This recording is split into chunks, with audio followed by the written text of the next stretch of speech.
Welcome back to the Be Unexpected podcast with Wyatt and Jake. Today, we're joined by Robby White, Huddle Scrub Master. Now, Robby, how's it going? It's good, Wyatt. How are you? Good, man. Good. So, a little short story about me and Robby. We've been connected by mutual friends, some friends that I went to high school with. Robby met in college, and Robby came from California all the way to Nebraska. So, I that's did. how Robby and I knew each other. And then I was lucky to do a job shadow that Robby set up for me at Huddle, which was really cool experience. So, but Robby, how about you start telling us what it was like? You grew up in California, right? Yeah. Yeah. It was probably not as exciting as people think when they hear I'm from California and came to Nebraska. A lot of people are like, oh, did you go to the beach all the time or, all that kind of stuff. But no, grew up kind of just inland from Los Angeles, so just in a suburb there and, people everywhere. But other than that was, typical, nothing crazy. And then ended up moving out here to Nebraska for college back in, when was that, 2014. So it's been a while now. Dang. So when you came and did your visit at Nebraska, like, did you come in the fall or did you come in the winter, like the worst time? Yeah, my mom wasn't super thrilled, but I picked to come the last weekend of February Mm. in it would have been 2014, I suppose. And it sleeted the whole time I was here. It was like 34, 35, and just this like gross rain sleet. And I remember we did the campus tour. And as soon as we did it, I looked at my mom, was like, I love it. This is where I want to go. And she was like, Are you crazy? It was terrible weather the whole time we were here. So yeah, somehow I still was still in for it. Yeah, if you come in the end of February, then you must really love it because that's definitely a rough time. So Yeah, yeah, it was. My mom was shocked. awesome. So like growing up in California, you're a big Angels fan, right? Hmm. Yep. What was that like? Just growing up and going. You have all these pro teams, including the Angels, and did you go to a lot of games with your dad and everything? Yeah, I grew up 15 minutes from Angel Stadium, so we certainly went to a lot of those games, especially when I was really young. The Angels weren't too good, similar to now. And so my dad would take me, he'd put me on his shoulders, and people would just walk up in front of the stadium and give us tickets for free.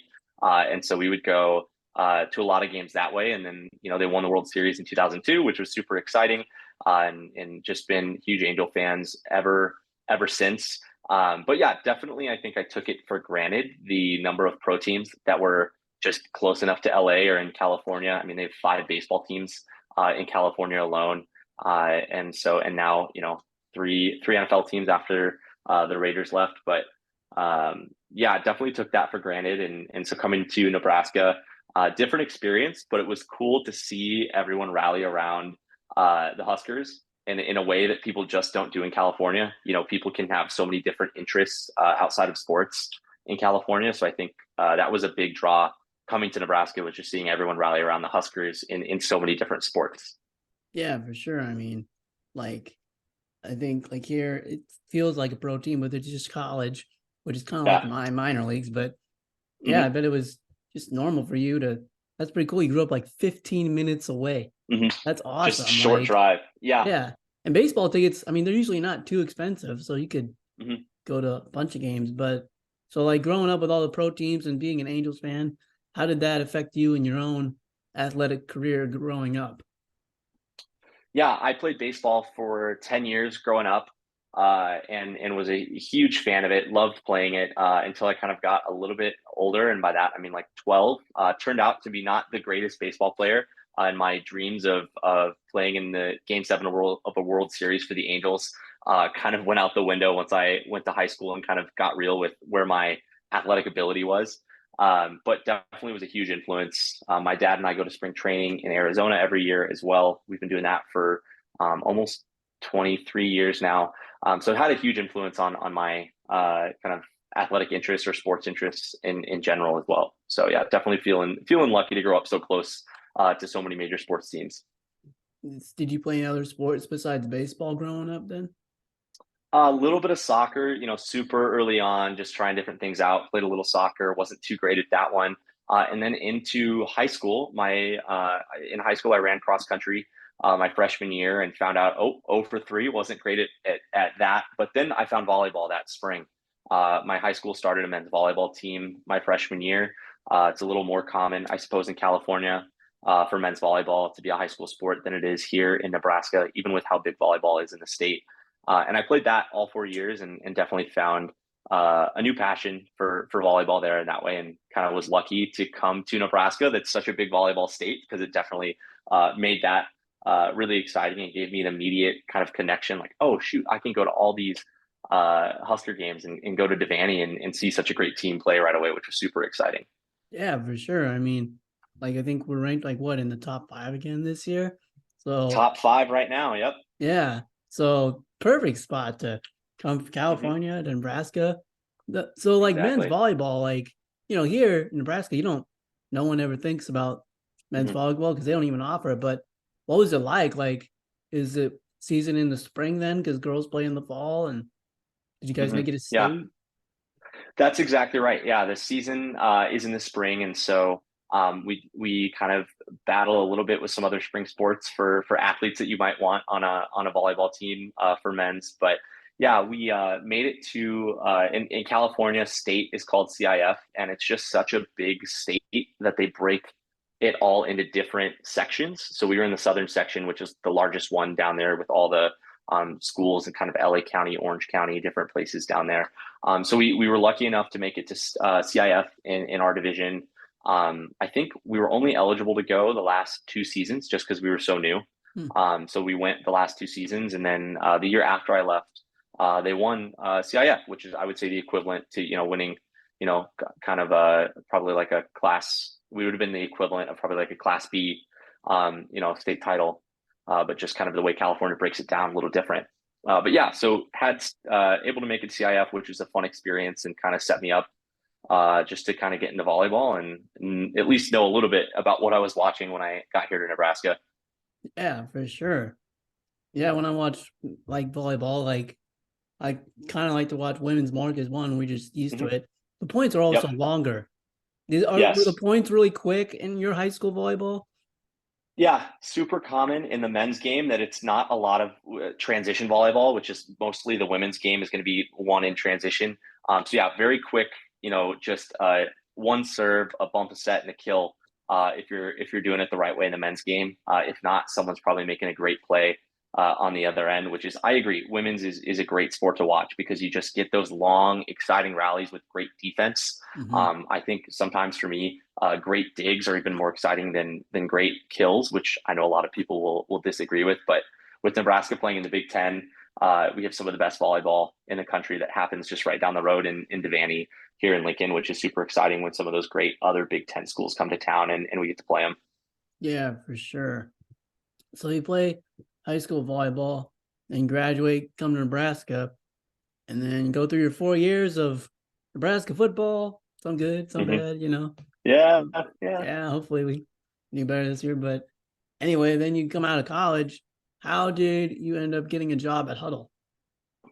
Yeah, good question. I think back to your point of some good, some bad years. My first year at Nebraska, Bo Pelini was still the head coach, which was our best season while I was a student.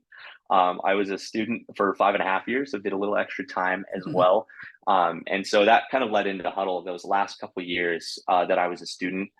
I had some friends that worked at Huddle and had great things to say about it, and I appreciated kind of the quality of character of those people that worked there. And I was like, shoot, that seems like a great place to work. It's sports related, which is obviously a big interest of mine as well. And let's see what I can do. So I got rejected the first time that I applied at Huddle. I applied for a support role and made it to a second interview and got told that I wasn't a great fit for the role, which was hard at the time because I knew, shoot, this is something I wanted to do. Mhm. But turned around and applied for a recruitment internship to recruit talent to Huddle, and was lucky enough to get that one. That was about 6 months later that I did that, and so I interned for Huddle for 6 months, and then at the kind of somewhere in November of that year, my manager offered me a full time position while I was still taking classes. And I took him up on it, and that was 4 years ago, just this last July. that I started. So it's already been 4 years, which is fun. But since then, if switch roles to something called a Scrum Master, which is kind of a project management methodology that you use when you're building software, among other things. But yeah, so 4 years at Huddle, but that's kind of how I happened to ended up here after some rejection and finally turned it around to get that recruitment internship. Yeah, it's cool that you didn't give up after you got, rejected the first time, because a lot of people will just go to a different job, but if you really want it, you never know. So you just keep applying. Yeah. So what Mhm. when you first started as a recruiter, what skills or things did you learn about yourself that um that were new to you as a recruiter? Yeah, good question. I think one of the biggest the skills I learned was probably the ability to provide hopefully effective feedback, whether that's critical or positive feedback, because candidates and hiring managers and things like that, they're always looking for feedback on the process, or I'm always getting feedback on the hiring process as well and trying to turn that into action. So I had to learn how to do that. I wasn't very good at that when I started at giving feedback. So I had to definitely ramp up my ability to do that. And the other thing I probably didn't really know about myself was how much it meant to have some type of scoreboard or kind of like competition within my job. In recruitment, you're always looking at the number of people you can hire. It's certainly not about quantity, it's a lot about quality, but how to combine the two of hiring the most quality candidates that you can to kind of keep the pipeline moving. And I really appreciated that scoreboard aspect. And I didn't really know that about myself when I started as a recruiter. And so that's definitely helped drive me uh, or drove me to be a better recruiter as well. And kind of trying to channel that into my new role as a Scrum Master to pull that out as well. Yeah, like for those that aren't familiar with Huddle, which I think a lot of people would be that play sports, you watch film, guys give film to like high school teams, and that's how I remember watching film on Huddle when we were in high school, and it it was pretty good. I think it's like you guys have really improved throughout the years now. Like I just remember like watching, and it was kind of like a new thing that came out, and we'd watch, and then sometimes depending on your internet connection, but like my brother and I would watch his games, and then like, is that you? No, I think that's you. Yep. Yeah, there you are. Yep. No, that's me over But there. Yep. yeah, Exactly. I was just watching actually. I think it was like a Grenda football game on your guys' Instagram account. How they like Oh, came cool. back, and I'm Hmm. just like, man, this is like so clear. I can't believe like how far the company has come. That's so Hmm. cool to see it grow. Hmm. But Yeah, we've come a long way, and I was listening to one of your other episodes with Kirsten Booth from Creighton Volleyball, mhm. and she had said that she sent 10 VHS tapes for volleyball out, and then 10 VHS tapes for tennis out, and that's kind of where Huddle, the idea for Huddle came out. Was coaches think about Nebraska playing those smaller, Class D schools. We're driving hours to meet in the middle to exchange VHS tapes and then drive back to prep for their next game. And then, same thing at the university. They were burning hundreds of DVDs to hand out to players every week. And that just isn't sustainable and isn't convenient. So when she said that, it definitely was relatable because that's what we're looking to solve here, what we were looking to solve way back then. Oh yeah, like imagine like when our parents played sports or and went to high school. Like you either one didn't have tape, so you're just Hmm. guessing and had to physically Yep. drive to the game, and then just like do your parents just tell you like some stories about their sports careers? It's like you guys did that back then, and like yeah, we didn't Yeah. have anything. So it's cool Yeah. that Exactly. Huddle's like really like honestly helping a lot of kids with their dreams of trying to play college because you send it Hmm. out to colleges to get recruited. I know my brother did that for basketball, Hmm. and a lot more kids are trying to do that now. So what else does like besides like the video sports video part of it, is there anything that Huddle does that not a lot of people would know about? Great question. I think there's a lot behind the scenes that goes on, and people see us a lot as, hey, Huddle does the highlights, so they have these cool videos, like you saw the Gretna comeback, which is great, and that's what we want people to see. But then I think the other piece that's exciting is we do those types of things for every level of play, from youth sports. We have flag football teams that are on Huddle, all the way up to the professional level.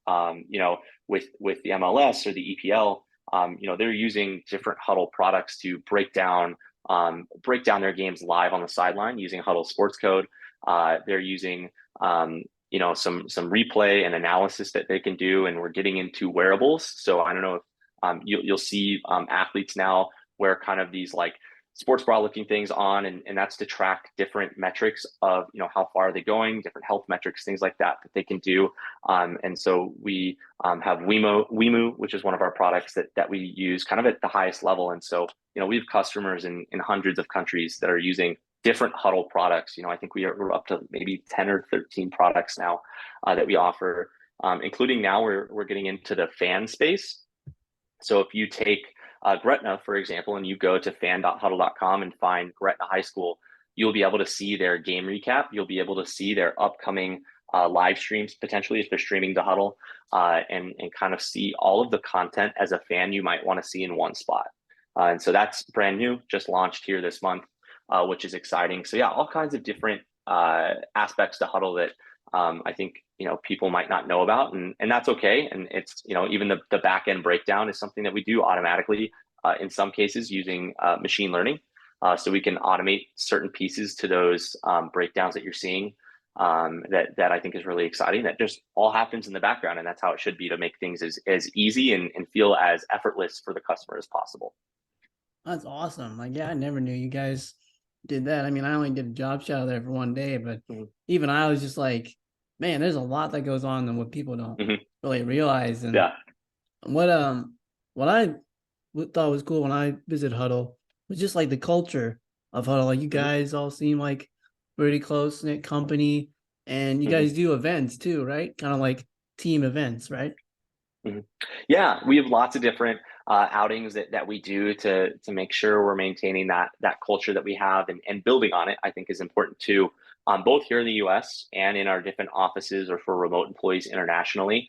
But one coming up, I think something like 600 plus Hudleys. That's what we call ourselves, is Hudleys, and their plus ones are going to the Volleyball Day in Nebraska game that's happening in Memorial. So Huddle's setting that up for us. We're doing kind of a kind of a gathering upstairs on our 7th floor in our headquarters before it, where you can bring your partner and hang out and mingle with other folks. And then we're going to all head over to Memorial to watch the volleyball game. So yeah, different events that our events team does a great job of hosting and throwing throughout the year, to make sure that we're staying connected beyond just your immediate team, and that you get to mingle with other departments and make sure you're staying in tune with those folks as well. And then the biggest thing I think that keeps us connected is Huddle Week. So last year in June, we flew in everybody from across the world at Huddle. So we have employees in over 20 countries. Anybody that wanted to, we flew them in to Lincoln for a week and did a whole slew of events, from strategy and vision to all company, updates and different social activities, to make sure we're able to bond with our teams and people across our organization, which was really exciting. So yeah, I think there's a lot that goes into building on what we already have here at Huddle, and I appreciate the intentionality that the events team and our corporate communication teams and others put into that. Dang, yeah, that's crazy. You guys have companies all throughout the world, and is there any memories that like come to your mind of when you guys brought everybody in, like just learning about your coworkers from outside the United States? Yeah, great question. Huddle Week is full of great memories of us being able to collaborate. I'm actually sitting right next to the room where we had our talent acquisition team here. I think it was close to 15 of us in the same room for the first time ever, meeting those folks in person, just because you don't get the opportunity to see those international members of your team very often. And that was exciting, I think, just to all have us in the same room, and we set a team strategy and vision all together with some really healthy discussion. That just, Zoom is a great tool for that, but being in the same room adds a whole nother layer of depth, I think, to that conversation. But then also, we went to a Salt Dogs game, and it was a lot of folks' first baseball game that they've ever been to in their lives, and just being able to see that, I love baseball, so being able to see that firsthand was just exciting, and just sit there and explain why the heck that this batter walked away after 3 pitches because he just got struck out, and what that means. And so trying to sit there and hear about cultural differences is so exciting. So lots of great memories from that week. a lot of laughs, a lot of great discussion and pushing huddle forward. I think that came out of that. Oh, that's awesome. Yeah, I bet that was something you'll never forget, just to see the reaction on the first baseball game. That's pretty Hmm. cool. Yeah, So yeah. go back to like kind of your first love volleyball, and now you're coaching volleyball now, right? Hmm. Yep. I fortunate enough to coach right down the street at VC Nebraska. Been doing that for 3 seasons, so just kicking off our fourth year doing that here coming up. But it's been a ton of fun. What what's it like coaching like travel team volleyball and just like are you coaching like middle school or high school? Yeah, I coach the last 3 seasons. I've coached different levels of our 14s team. So they're going to be in eighth grade, or they are in eighth grade usually when I coach them. So we call that high school prep. And it's more intense than I think I would have thought, 3+ years ago when I got into it in the best way. I think BCN and Maggie, she does a great job of setting coaches up for success, which then in turn sets athletes up for success, which to me is the most important part is how are we setting our athletes up for success on the court, but also off the court. And she does that through a great set of values that she has. And we use a lead coaching system. So while I have a say in the practice plan, there's a lead coach that is creating that practice plan for us each practice, and then I'm implementing that so that they're getting the same kind of consistent learning, consistent technique across the club, or at least across that age group, across that group, to make sure that you get a consistent message to the athletes, and that helps year over year, just building on that. And so certainly more intense this year. The season went from December to July. We got to go to nationals in Chicago, USAV nationals, which was super exciting. But it just made for a long season, and Yeah. so that took some getting used to, but a great experience to do that. And we probably ended up traveling to 4 or 5 different states uh, during that time with the crew, which was a lot of fun. Nice. How'd you guys end up doing at nationals?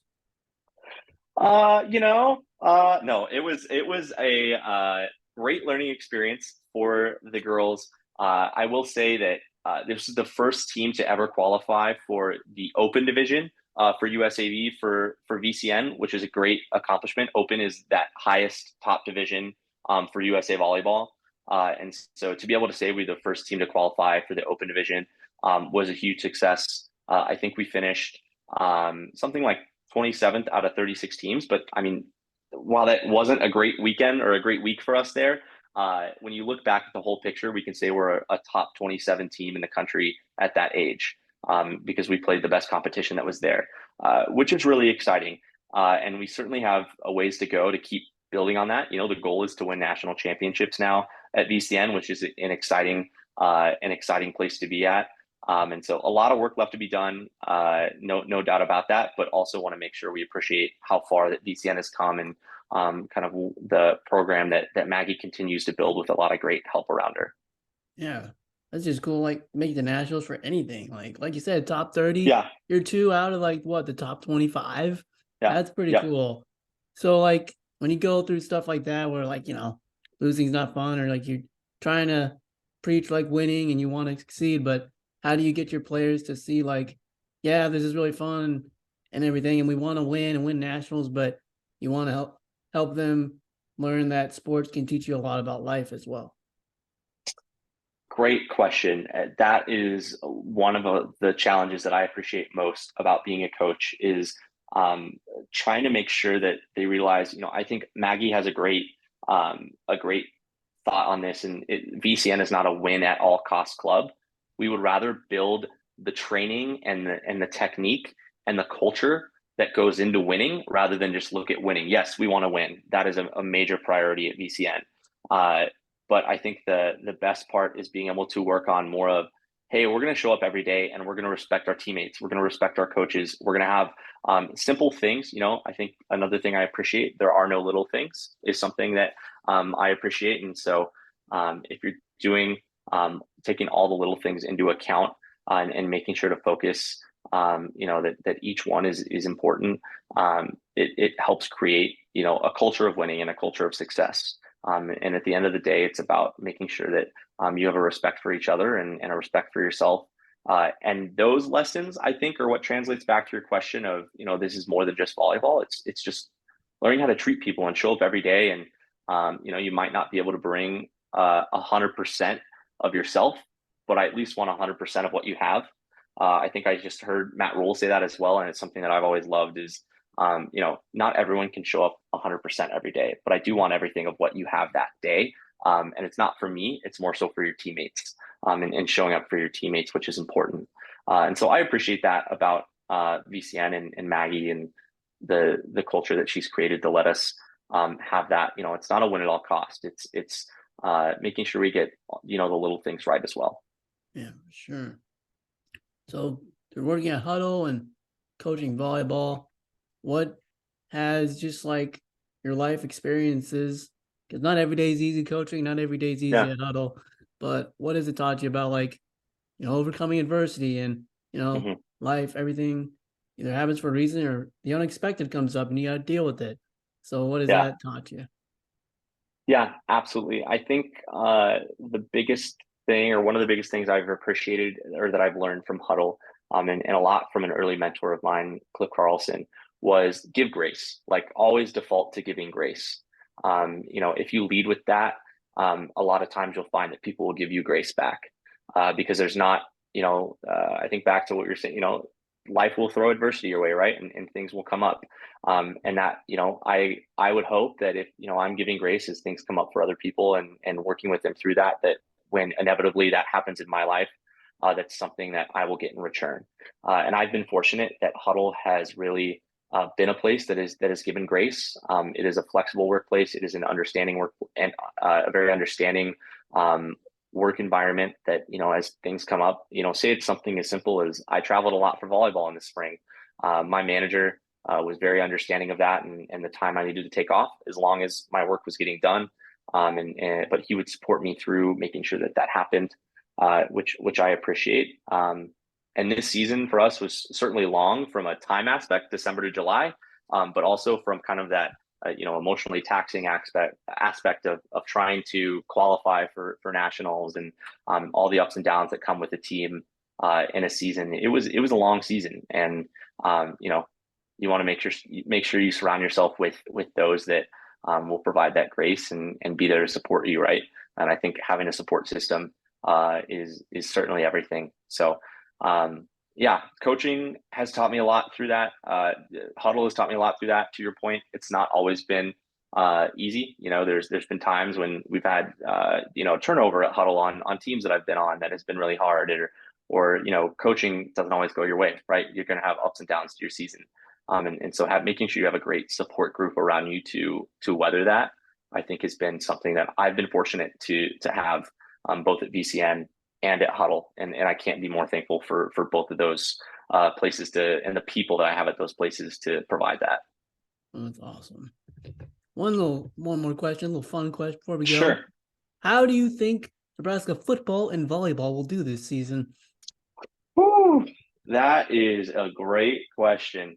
Let's start with football. We'll end with volleyball. The Matt Rule era is here. I am excited for it. I do think that somehow every year, analysts or the experts, quote unquote, will put Nebraska somehow winning the Big Ten West. It seems like no matter how poorly we've done the season before. So I'm not going to go out and say that because I always think that's funny when that happens. Yeah. But I think, not to put a record out there, I think we'll have a solid plus 500 win season. I could see that. I mean, that's better Yeah. than 3 wins or 4 wins. I mean, heck, Exactly. It's better than where we've been, right? Yeah, that's like if we could just win our non-conference, win Yeah. enough games in the conference to make a bowl. Yep. We go 6-0, then Yep. lose the next 6. We still make a bowl game. So just Exactly. make a bowl game. Yeah. I'm tired of people saying, "Well, we're gonna go 10-2." It's like, yeah, stop saying that. Start small. Yeah. Yeah. Come on. I agree. I like that. Make a bowl game. I think that's going to be my new way I put it for this year. Like, let's just make back to a bowl game and call that a win this season. But Nebraska volleyball, I think we're gearing up for a great season. The red and white scrimmage just happened a couple days ago, right? Or maybe yesterday. No, a couple days ago. And I thought we looked great. A lot of really exciting players on the team. So I think we'll have a great season. But the Big Ten is a tough conference. Yeah. Minnesota's got a new coaching staff. Got to shout them out. and they're going to be a really tough team. They were ranked just under Nebraska, I think, at number 8. So look out for them. Excited to see what they can do this year as well. So I think the Big Ten's always tough. I always think whoever wins the Big Ten is generally up there with the national championship, even if they don't go on to win it. So excited for the season, though. I mean, I think the season starts maybe tomorrow, a couple days. I think this weekend we have our first game coming up. Yeah. So I'd say watch out for the freshmen. They're a mean freshman class. I think they'll be good. Yeah. Like I couldn't believe how many freshmen we had on the team. Yeah. But Yeah. you've been to the Final Four for volleyball, haven't you? Because when it was Lucky in Omaha. enough, yeah. Yeah, I went when it was in Omaha, and I was also there when it was in Columbus, Ohio, the year before. Oh yeah, Uh, yeah. yeah, electric atmosphere. I mean, women's volleyball, women's collegiate volleyball is having a moment, certainly the last couple of years. And I think it's just we're going to pick up right where we left off with the volleyball day in Nebraska.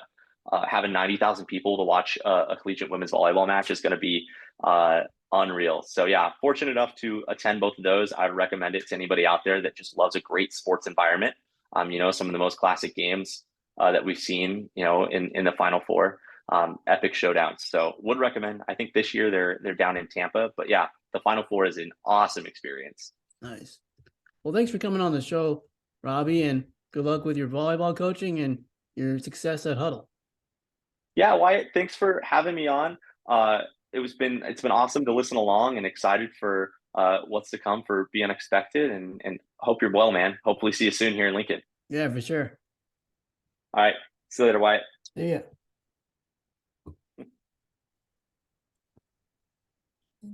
There it is.